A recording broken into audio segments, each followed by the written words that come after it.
is we're going to take a look at setting up a stream. So let's use the YouTube option. It's exactly the same for the Facebook, or if you were subscribing to a paywall, the paywall systems will just give you a unique key and a URL that we send our data to. So they would supply that key and you would add it in the same way as I'm going to show you now. So first of all, let's say that we want to stream, and this message box comes up at the very start. If I press OK and continue, it will now measure, bring up a page to measure my upload speed. I actually know the upload speed, which is pretty limited here at the moment. I actually know it, and it's on the bottom range of what we can stream up, which is 5 meg up.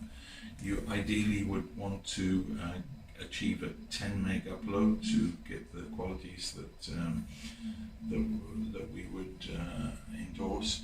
However, we'll get a really good performance from AP Capture even on the lower rates. So I can now, after I've added this, press OK and continue, and the page measurement will come up because I've already put the value in. So press continue. Do I want to use a scoreboard? Yes, I do.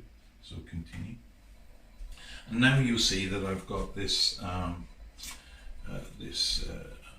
QR code ready for my tablet to scan, and so that I can set up the scoring system. But first of all, I need to drop down my network. So my network handshake is being achieved by the TP-Link, and that's giving me a different address to the camera address. So let's pick the TP-Link. So the handshake between the wireless and the tablet is in the same range, and now I can pick up the tablet and scan for the QR code. So the tablet has recognized the QR code. Let's say we're doing rugby today, and then I can simply put the teams in.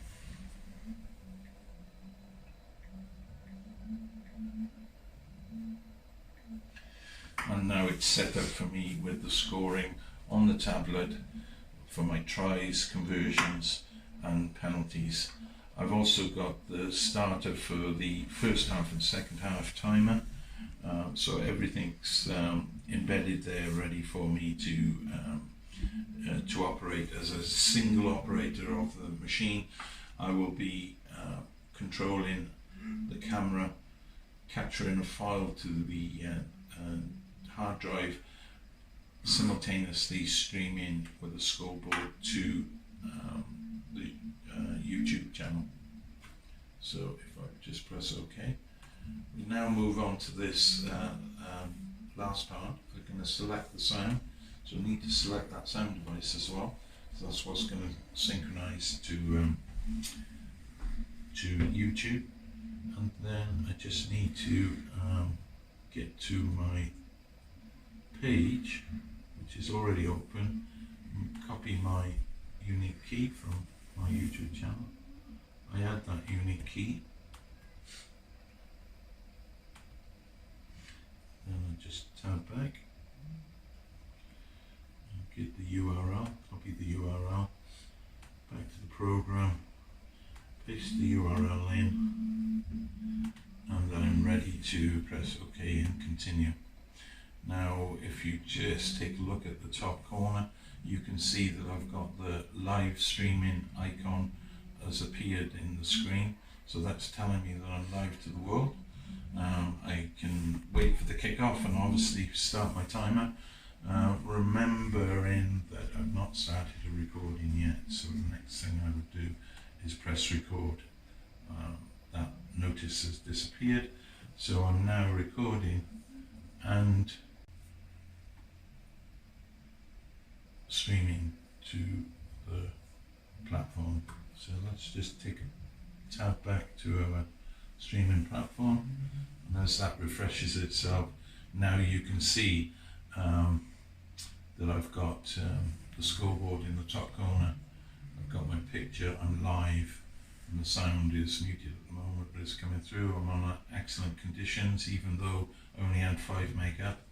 I'm still achieving a nice live stream. Scoreboard in the top.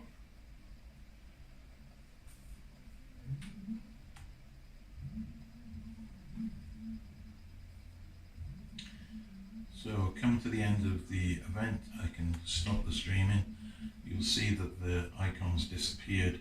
I finished my recording, stop my recording, and the process is over. Okay, let's take a look at that file structure and some advanced streaming options that we've built into the system. So I'm going to stop the camera stop, and now exit the program. And you can see that my page is just shutting down the stream. Let's just disappear that out of the way. I'm going to take you to, I've created a shortcut for my files, so my video files here. So screen 1 and screen 2, if you're on a version 1, you obviously are only going to populate screen 1. If you're on a version 2 and you've been capturing, you've got the other folder for anything coming from the second camera, and then you've got your merge screens as well.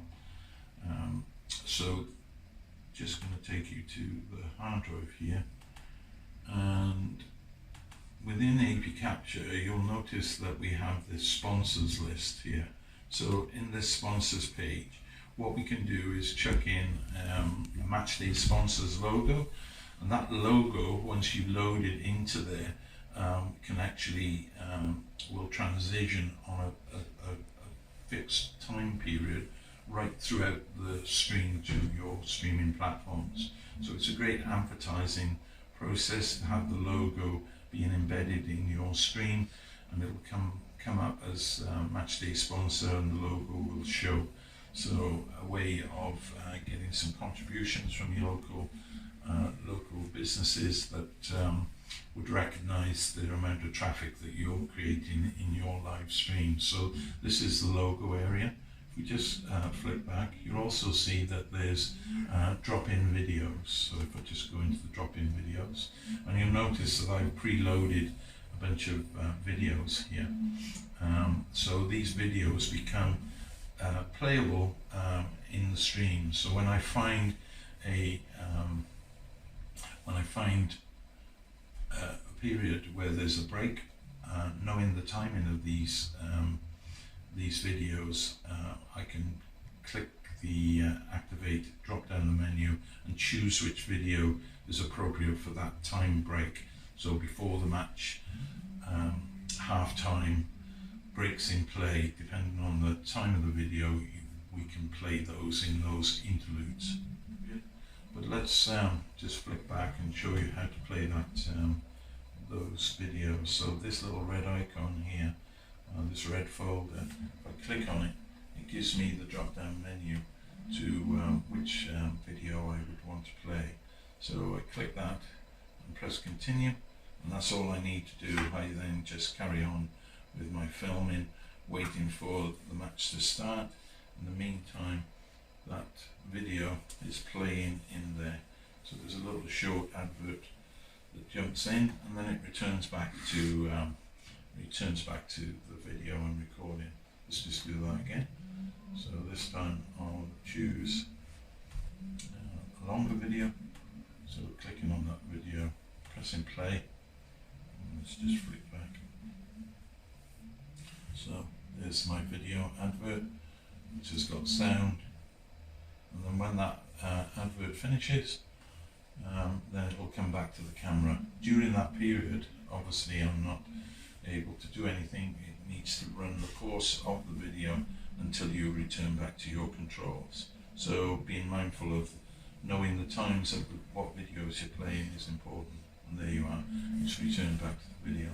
So this is achieving a one-man process where I'm streaming, capturing files to my drive, I'm doing a scoreboard, a timer, playing videos, doing logo transitions.